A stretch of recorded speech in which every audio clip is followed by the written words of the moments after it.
जय हिंद, जय भारत, वंदे मातरम।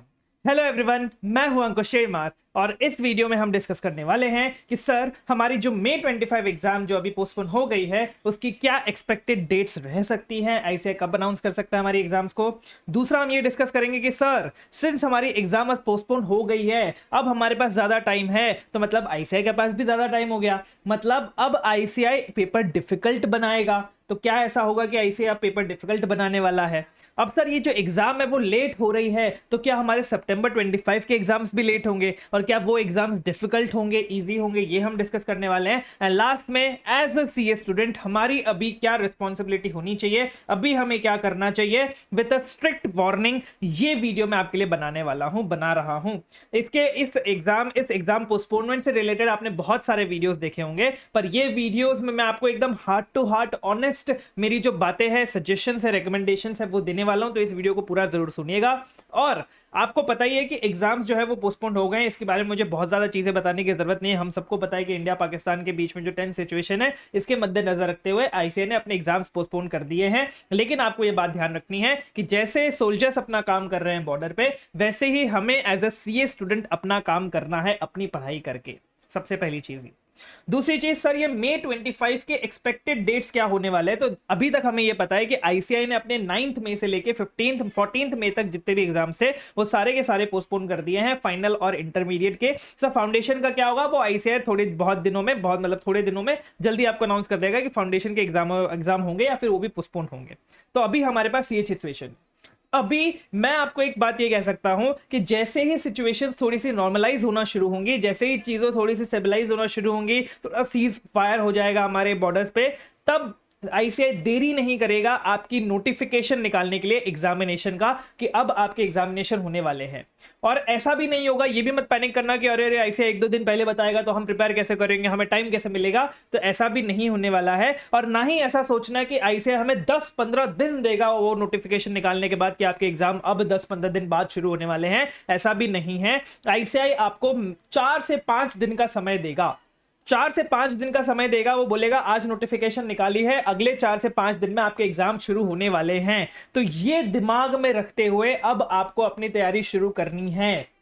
मतलब आप ऐसा नहीं सोच सकते कि जब आईसीआई का नोटिफिकेशन आएगा तब से मैं पढ़ाई करना शुरू करूंगा, क्योंकि तब आईसीआई आपको इतना टाइम नहीं देगा। 10-15 दिन का टाइम नहीं मिलने वाला आपको, सिर्फ 4-5 दिन मिलने वाले जब आईसीआई अपना नोटिफिकेशन लेके आ जाएगा उसके बाद।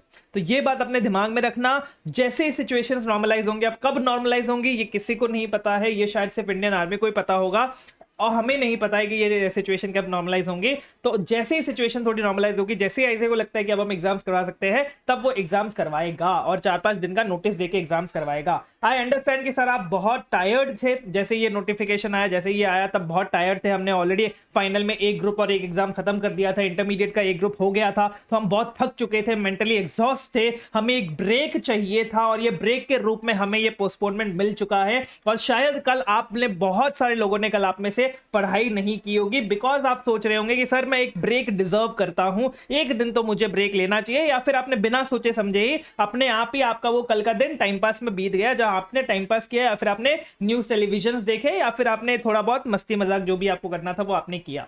तो मैं आपको एक चीज बता देता हूं कि आपको जो भी ब्रेक चाहिए था, जितना भी आप थकने से बाहर आने के लिए, जितना भी आपको रीजनरेटिंग टाइम चाहिए था, वो आपका कल का हो चुका है। आज से आपको फ्रेश पढ़ाई शुरू करनी है अपनी, ये बात आप ध्यान दीजिएगा। इंटर में अभी भी पूरा ग्रुप 2 बचा हुआ है, आपके पास पूरा ग्रुप को संभालने का अभी टाइम है। अगर आपको पहले कभी भी ऐसा लग रहा था कि सर ग्रुप 2 में आता है ऑडिट में कैसे होगा सर, मैं तो फेल हो जाऊंगा इंटरमीडिएट में, मुझे समझ नहीं आ रहा, या फिर आप अंडर कॉन्फिडेंट थे, तो अब ये टाइम है उस अंडर कॉन्फिडेंस को कॉन्फिडेंस में बदलने का। अब ये टाइम है उस पर मेहनत करके उसको प्रिपेयर करने का। आप मान लीजिए कि आपको एक वरदान मिल गया कि आपको और एक्स्ट्रा डेज मिल गए पढ़ाई करने के लिए। इस एक्स्ट्रा डेज को यूटिलाइज कीजिए बहुत अच्छे से। साथ ही साथ फाइनल के लिए भी मैं एक बात बता देता हूं कि आपके पास भी अभी आईडीटी और आईवीएस बचा है। आईवीएस थोड़ा सा अनसर्टेनिटी आप कह सकते हैं, लेकिन आईडीटी में यू कैन स्टिल टारगेट कि आप जितना सोच रहे थे उससे 20 से 25 मार्क्स ज्यादा लाने का आप टारगेट कर सकते हैं। कि आईडीटी में अगर आप सोचते थे कि 40 आ जाए बहुत है,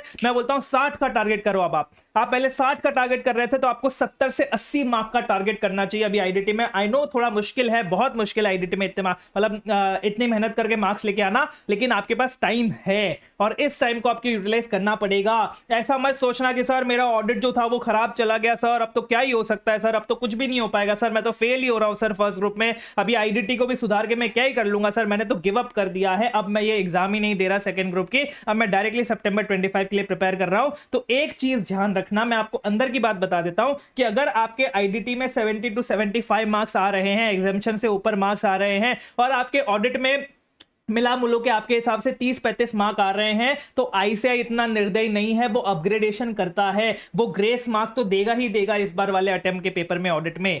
तो हो सकता है कि सर जब रिजल्ट आया आपके फर्स्ट ग्रुप का तब आप देखो कि आपके ऑडिट में तो आप क्लियर हो गए, लेकिन आईडीटी आपने अच्छे से नहीं पढ़ा अभी और आईडीटी में आपके कम मार्क्स आ गए, एग्जामिनेशन तक नहीं आई आईडीटी में।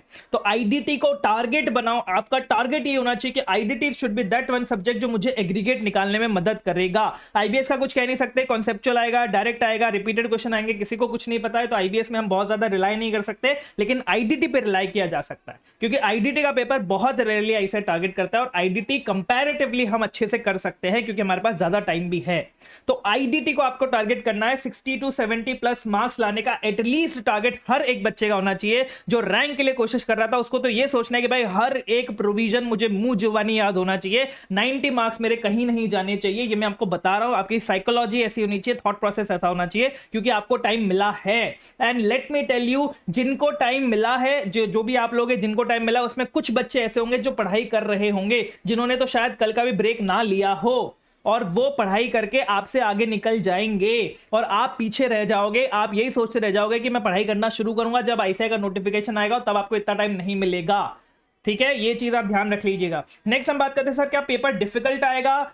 ये आपका सिर्फ डर है, ये आपकी सिर्फ गलत फहमी है, ये बात करने के लिए अच्छा है, डिस्कस करने के लिए अच्छा है, लेकिन इसके बेसिस पे आप कोई डिसीजन नहीं बना सकते हैं। ये सिर्फ फर्जी बातें हैं कि आप पेपर डिफिकल्ट बनाएगा ऐसे क्योंकि अब हमें टाइम मिल गया है, ऐसे ऐसे ऑपरेट नहीं करता। पेपर आपके ऑलरेडी डिसाइड हो चुके हैं, पेपर आपके ऑलरेडी बन गए हैं, पेपर आपके ऑलरेडी आपके जो सेंटर्स है वहां, सिटीज है वहां तक पहुंच गए हैं।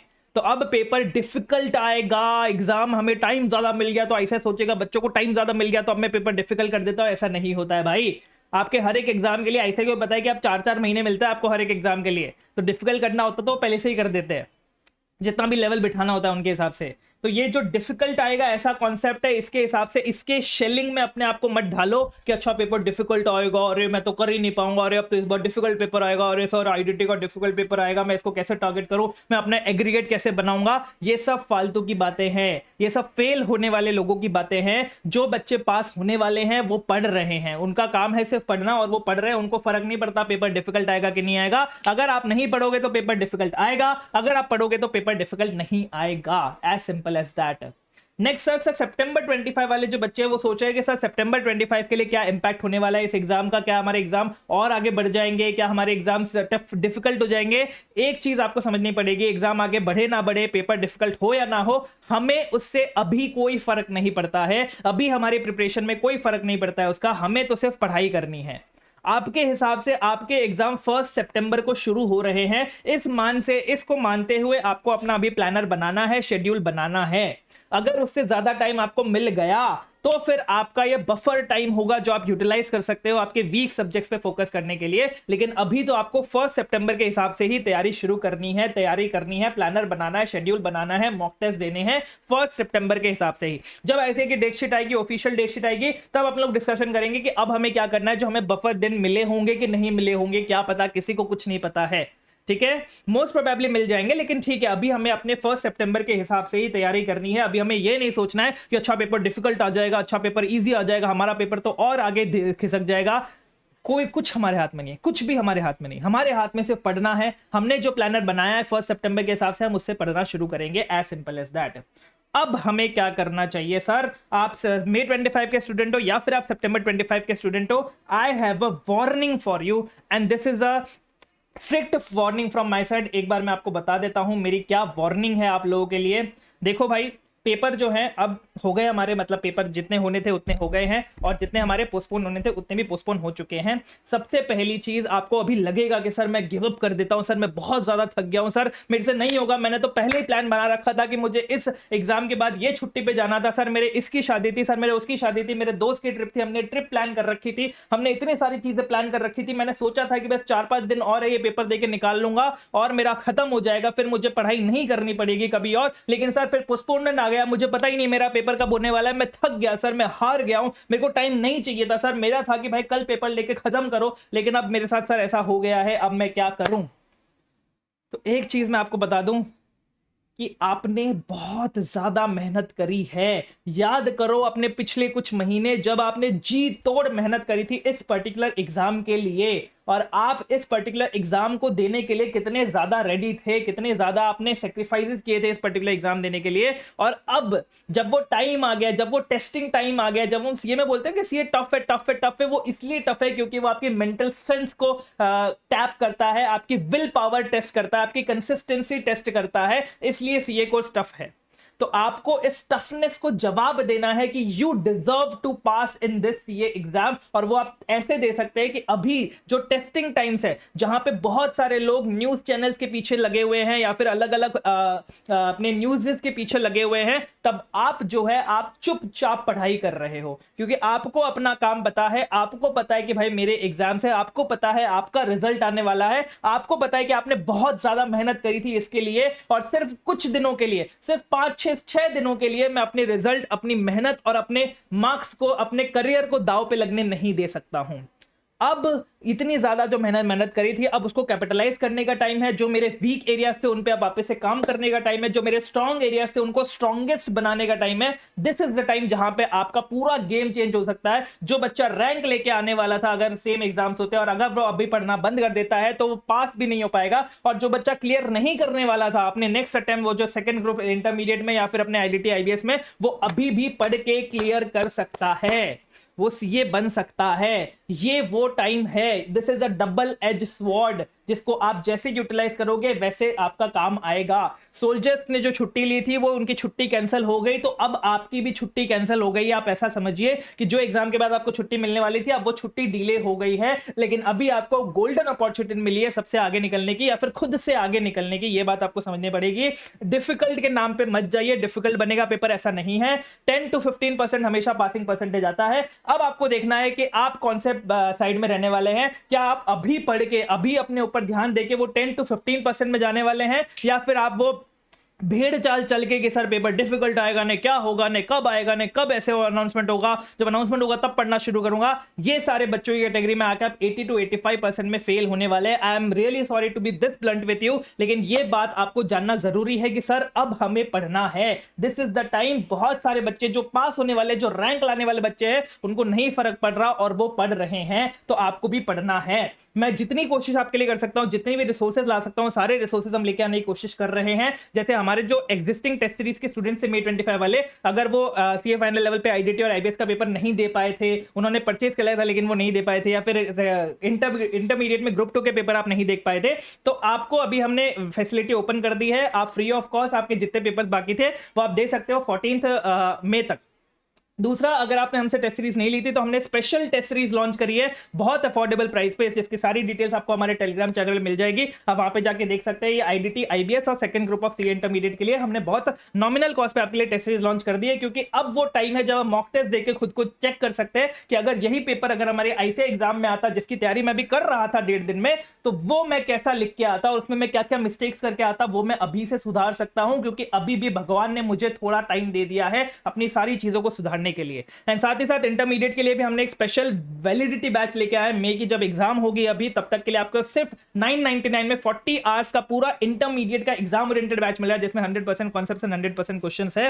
एंड साथ ही साथ अभी थोड़े टाइम में ही, मतलब कुछ घंटों के बाद ही, मैं आपका 5 डेज प्लानर डाल दूंगा सीए इंटरमीडिएट ऑडिट के लिए, कि आप ये 5 दिन का आप टेंटेटिव मान के चलिए कि 5 दिन हमारे पास है जब तक अनाउंसमेंट नहीं आ रही है। तो 5 दिन में आप कैसे सीए इंटरमीडिएट ऑडिट को कवर कर सकते हैं, वो प्लानर भी मैं आपके लिए डाल दूंगा हमारे टेलीग्राम चैनल पे। और व्हाट्सएप चैनल पे। एक बात आप ध्यान दीजिए, आज के बाद से, इस वीडियो के बाद से अगर आपने 1 घंटे भी पढ़ाई कम करी, जितनी पढ़ाई आप पहले करते थे उससे 1 घंटे भी कम करी, तो आप अपने करियर के साथ खेल रहे हैं, आप अपने जिंदगी के साथ खेल रहे हैं। आपको यह बात समझनी पड़ेगी।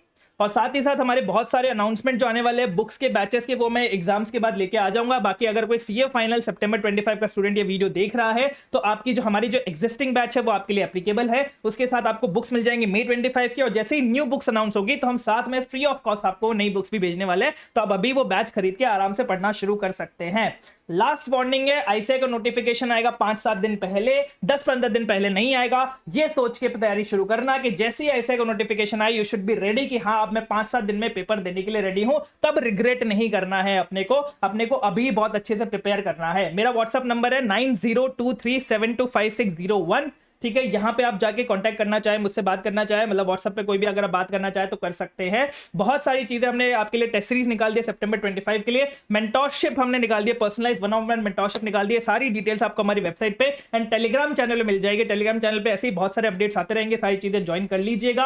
आप अपना काम करो, सोल्जर्स अपना काम कर रहे हैं। और बहुत सारे लोग मुझे पता है नीचे कमेंट करेंगे सर ये तो बिजनेस हो गया सर, अभी भी आप पैसा कमाने के बारे में सोच रहे हो। मैं बोल रहा हूं आप मत लो मेरे टेस्ट सीरीज, मत लो मेरे बैचेस, आप प्लीज प्लीज प्लीज पढ़ाई करो। आप हमारे फ्री रिवीजन वीडियोस यूज कर सकते हो, आप आईसीए का फ्री मॉक टेस्ट पेपर दे सकते हो, लेकिन प्लीज पढ़ाई करो। अभी हमारे पास टाइम नहीं है, आपको ये समझना पड़ेगा। इतनी जो मेहनत करी है अब उसको कंसोलिडेट करने का टाइम है, समेटने का टाइम है, ये बात आपको समझनी पड़ेगी। और पढ़ लो, बस इतना बोलूंगा मैं, पढ़ लो भाई, रिग्रेट मत करना। रिग्रेट करने का स्कोप ही नहीं है हमारे पास, सिर्फ और सिर्फ पढ़ने का स्कोप है। जितनी आपकी मेहनत हो सकती है, जितनी भी आपकी कंसंट्रेशन लगा सकते हो, फोकस लगा सकते हो, उस फोकस के साथ पढ़ाई करो।